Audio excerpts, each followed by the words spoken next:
Hey guys, Mommy Anna here. So welcome back to another video, and for today's video guys ay i-haul natin yung pinamili ko the previous video.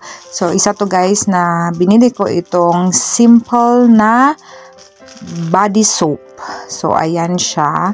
Kasi nagdadalawang isip ako kung ito or Dove, pero pinili ko tong simple. So i-try natin. And so far guys, for 1 month na gamit ko siya is okay naman siya. Wala siyang scent, which is good kasi sensitive yung skin ko. And then, yan, binili ko din yang lalagyan ng sabon. And then after that, isa din sa binili ko sa Savers ay itong eyeshadow palette.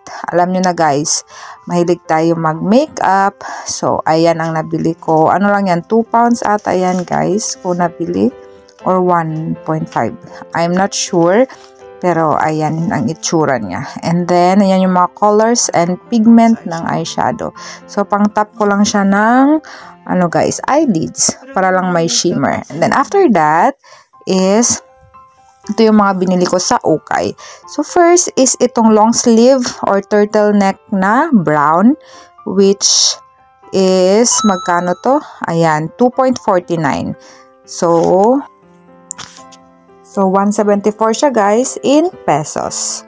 And then next guys is itong pantalon guys. Sobrang gusto ko to guys. Yan, mom jeans which retails for 5 pounds. So, ayan yung value niya guys in pesos. And then next guys is itong long sleeve. Ano ba to ang tawag dyan guys? First time kong magkaganito na damit guys. And sabi ni Ate Love, maganda daw to sa akin. Kasi matangkad ako. And then, i-partner ko lang siya ng leggings. So, magkano yan? I think, how much is this? Ano to? Magkano to? M&S pa guys ang brand, diba? Ang ganda guys. Tapos ito, Primark na brand. So, mga branded yung mga ukay-ukay dito guys na mga benta. And then, yan, yun yung brand ng long sleeve.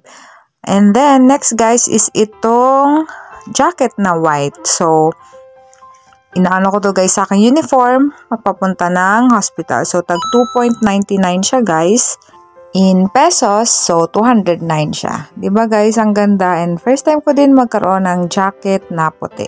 And then next guys is itong cute na backpack. So, ibibigay ko yan kay Tres guys pagdating niya dito. Magkano yan dito? 1.99.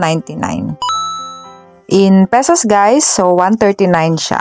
And then, next one guys is itong, ayan, cardigan. So, pang-upper ko din yan siya sa aking uniform guys, pagpunta ng hospital. So, para kasi naka-hairdo na ako niyan. So, maganda pag easy-zipper na lang or button para hindi masira yung hair ko pag nandun na ako sa hospital. Kasi mag-change din naman ng scrub suit guys. So, ayan, ang aking pangpunta ng duty.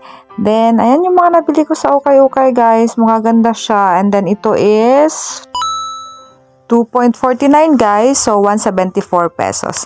So, ayan lahat ang aking na-ukay guys. And let's try yung pantalon.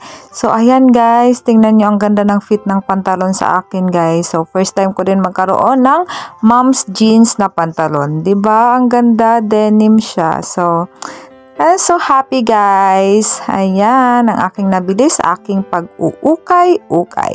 So, ayun lang guys for today's video. Salamat sa inyong panonood and see you on my next one. Bye-bye. God bless.